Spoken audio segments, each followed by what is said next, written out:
নমস্কার। জশন মানাও ইন্টারনেট বাংলা রেডিওকে অনেক অনেক ধন্যবাদ জানাই আমাকে আজকের অনুষ্ঠানে আমন্ত্রণ জানানোর জন্য। আমি অনুক্তা আজ এসেছি বছর শেষে সেলিব্রেশনে অন্য মাত্রা যোগ করতে। বড়দিন নিউ ইয়র্ক মানেই কেক ক্যারামেলের কথাই মনে আসে প্রথমে। তাই আজ গতানুগতিকতা ভেঙে স্বাদ বদল করতে আমি নিয়ে এসেছি একদম অন্য রকমের একটা রেসিপি, ওয়াইন পুডিং।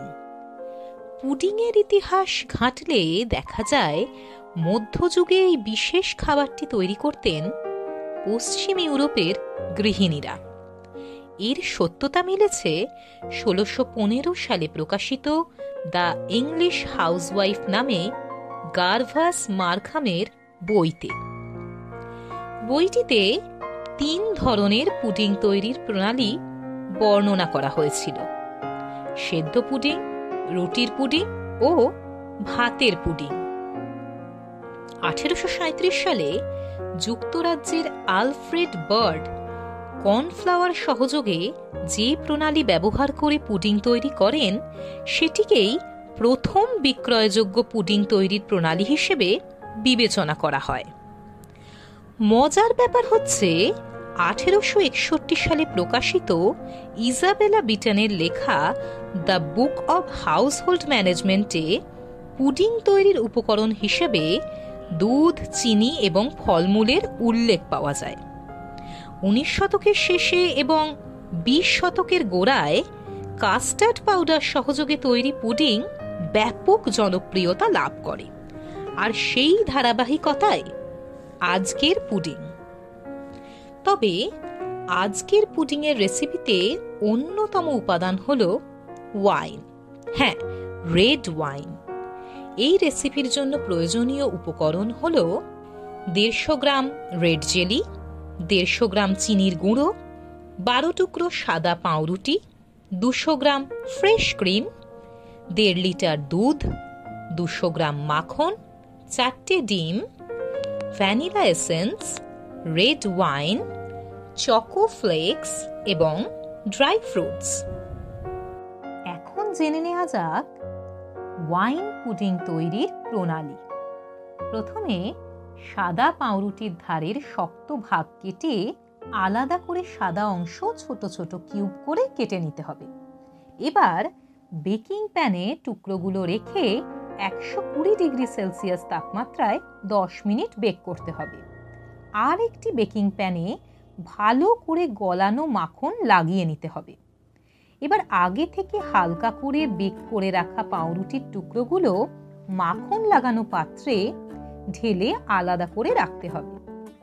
এবার পালা পুডিংয়ের কাস্টার্ড তৈরি করার। একটা পাত্রে 1 লিটার দুধ ঢেলে নিতে হবে। তাতে যোগ করতে হবে 3 টেবিল চামচ মাখন এবং আধ কাপ চিনির গুঁড়ো।